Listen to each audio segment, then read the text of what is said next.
Buongiorno. Today we're going to be doing some reading practice based on a group of friends who decide to take a trip out for a day on the lake.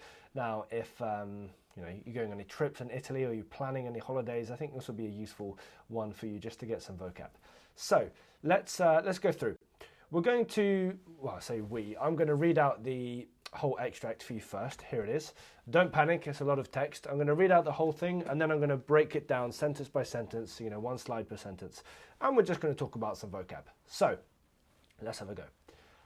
Sabato pomeriggio. Chiara e I suoi amici hanno deciso all'ultimo momento di andare al lago. Hanno caricato le biciclette in macchina e sono partiti pieni di entusiasmo.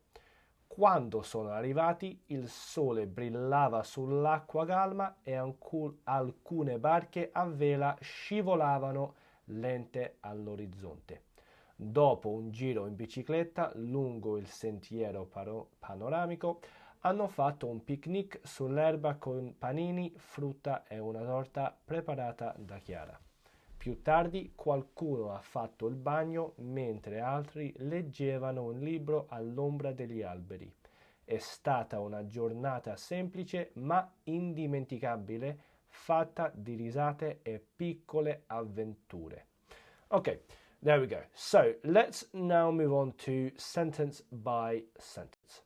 Allora, sabato pomeriggio. Chiara e I suoi amici hanno deciso all'ultimo momento di andare al lago, which we would translate to something like this. Now, just a couple of pointers. Pomeriggio, afternoon.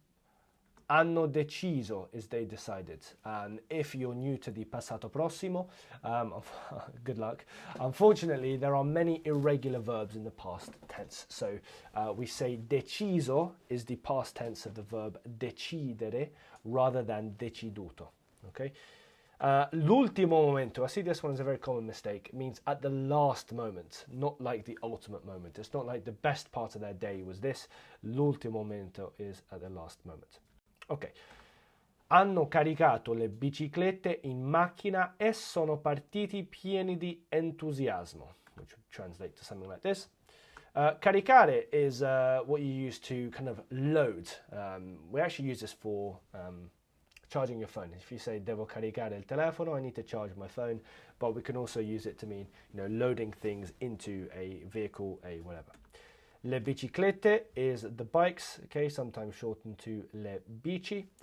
And sono partiti would be they left, not sono partito. Okay, have a think about why. Okay, because it's a group of them. I think at the beginning it said Chiara and her friends sono partiti. So that is why we need to use sono partiti. If this is unfamiliar to you, watch a couple of videos online about the passato prossimo.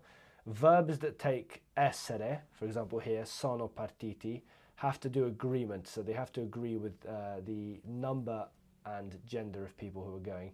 So sono partiti would be, because it's amici, it's masculine plural, sono partiti. If that's all gobbledygook, don't worry, just watch a video about passato prossimo, but if you want a little bit more technical explanation, then the verbs that take essere in the past tense, like partire, have to do agreement. Okay, anyway, let's keep going. If, by the way, you want to practice and read a little bit more Italian, I've made an Italian practice tool for your verbs here. Basically, I got frustrated that simply you can't search on Duolingo for the kind of exercise you want, and there's no easy way to assign students just practice on the past tense, for example. Unless there is, please let me know if there is, but I got annoyed with that problem, so I did something about it. So have a look in the description. I'll leave a link if you want to go ahead and you can just practice these verbs on there. And please, let me know your feedback. Also, if you just want a little bit more from me, I do send out a weekly Italian newsletter with some extra tips and videos as well. And I'll leave a link to sign up to that in the description too. Allora, quando sono arrivati, il sole brillava sull'acqua calma e alcune barche a vela scivolavano lente all'orizzonte. Okay, so we'd have something like this. Okay, the pronunciation of should be a little bit more like lente. I think I said lente, lente. Things to notice as well, scivolavano. SCI sound is sci in Italian. Brillare means to shine. Barche a vela, sailboats. It's like vela is, sail. Barche a vela, sailboats. Scivolare is slide or glide. And l'orizzonte is the horizon.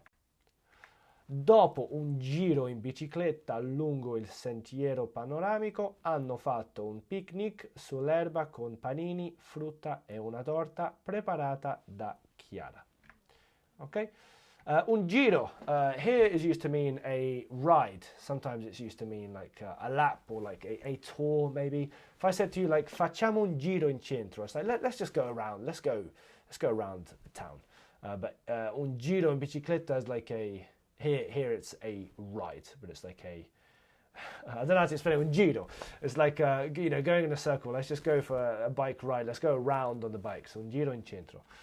Il sentiero is the path. Okay, a couple more notes. So we have panoramico, meaning panoramic or scenic, obviously. Panini is multiple sandwiches. Un panino is one sandwich. So next time you go to wherever you go to, Caffè Nero, Starbucks, they say, do you want a panini? You say, no. My Italian teacher said, you need to say panini for multiple sandwiches. One sandwich is panino, all right? Don't do that in Italy, big mistake. Allora, più tardi qualcuno ha fatto il bagno mentre altri leggevano un libro all'ombra degli alberi. Mentre altri leggevano un libro all'ombra degli alberi. Okay? So più tardi is later. Più is a word that means more. So this is like more later. Now, obviously, it might sound a bit strange, but più tardi just means later. Qualcuno, someone, great word. And qualcuno ha fatto mean someone did. Okay, now in Italian, it's a bit strange to say someone did a swim or did a bath, but we use fare here. So fare il bagno is to have a swim or also have a bath like at home. Okay, a couple more notes for this section. Mentre meaning while and ombra meaning shadow or shade of a tree.